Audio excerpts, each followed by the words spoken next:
Good night. Happy New Year.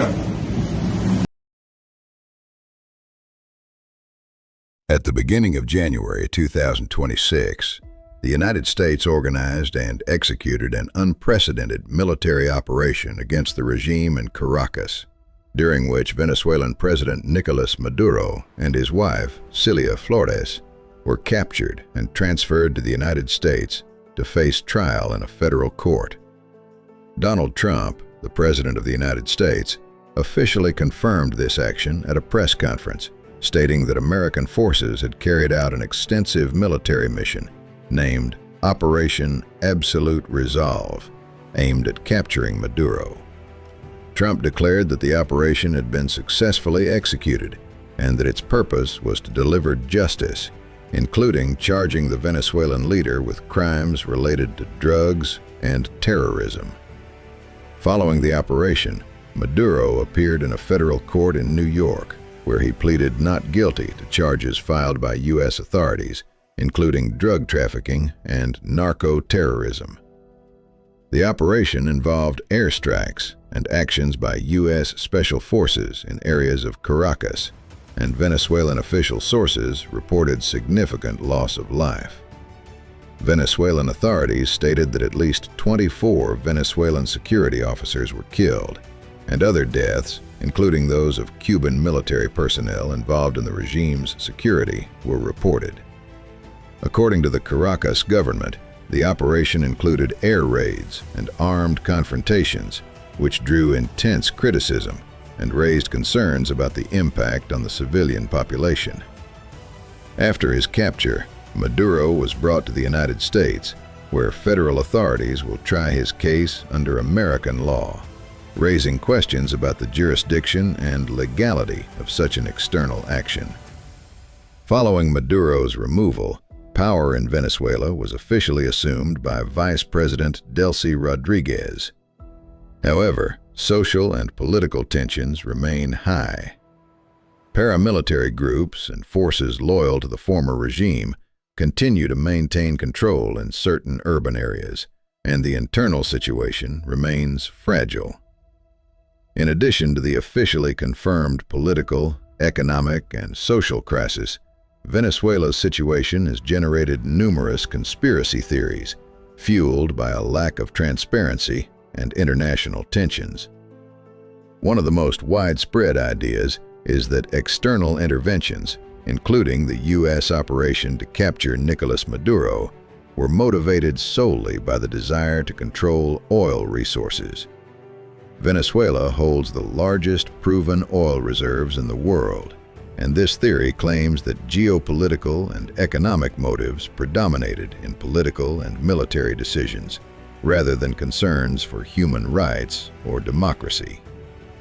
Another theory suggests that Maduro would not have survived without support from external powers such as Russia, China, or Iran, which allegedly provided him with resources, intelligence, and military equipment. Supporters of this idea argue that the American intervention only became possible once these alliances weakened and the regime became vulnerable. There is also speculation that the U.S. operation had been planned for years and that the capture of the Venezuelan leader was not a spontaneous act, but the result of a secret plan, activated only when the international and geopolitical context became favorable. In the same category are theories suggesting that Maduro was betrayed from within, or even accepted his capture to avoid a massive civil conflict, with the withdrawal of certain military units being deliberate. Some alternative analysts go further, claiming that Venezuela was turned into a geopolitical experiment where economic sanctions, diplomatic pressure, and military actions are tested as models of control over other states deemed hostile. This theory reflects the perception of a coordinated strategy by major powers to influence the political and economic structure of the region. Regardless of their credibility, all of these theories illustrate the high level of mistrust and the complexity of the international situation.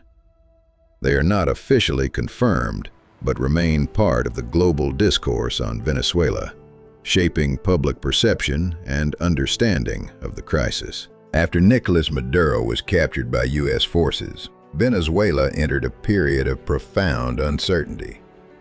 Vice President Delcy Rodriguez was officially installed as interim president by the Supreme Court, assuming control of the state's institutions in the absence of Maduro. Despite her official authority, her position remains fragile as opposition leaders, including prominent figures like Maria Corina Machado, openly challenge her leadership and advocate for a democratic transition. On the streets, the situation is tense. Armed groups and militias loyal to the former regime, known locally as colectivos, continue to patrol urban areas, creating pockets of insecurity and fear among civilians. The government declared a national state of emergency and intensified security measures, but sporadic armed clashes and confrontations still occur, highlighting the instability of the internal situation. The public's reaction is mixed.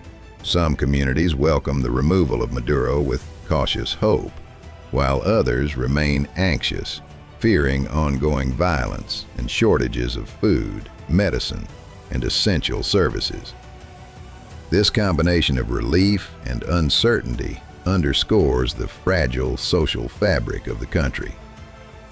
Internationally, the capture of Maduro has sparked widespread controversy. Organizations such as the United Nations have expressed concern over the legality of the operation and potential violations of international law, while allied governments of Venezuela, including China and Russia, have condemned the U.S. action as an illegal interference in a sovereign nation. Economically, investors are closely monitoring Venezuela, particularly its oil sector, which is critical to the country's recovery. Yet structural problems persist. Food and medicine shortages, power outages, and severe economic instability continue to affect the population, demonstrating that removing a leader alone cannot solve deep-rooted crises.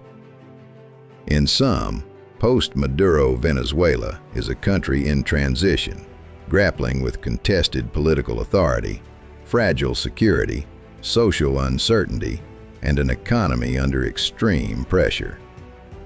The nation's future depends not only on the actions of the interim government, but also on how internal and international actors navigate this highly volatile period. Thank you for watching. If you found this video informative, make sure to hit the like button and subscribe for more updates on global events and breaking news.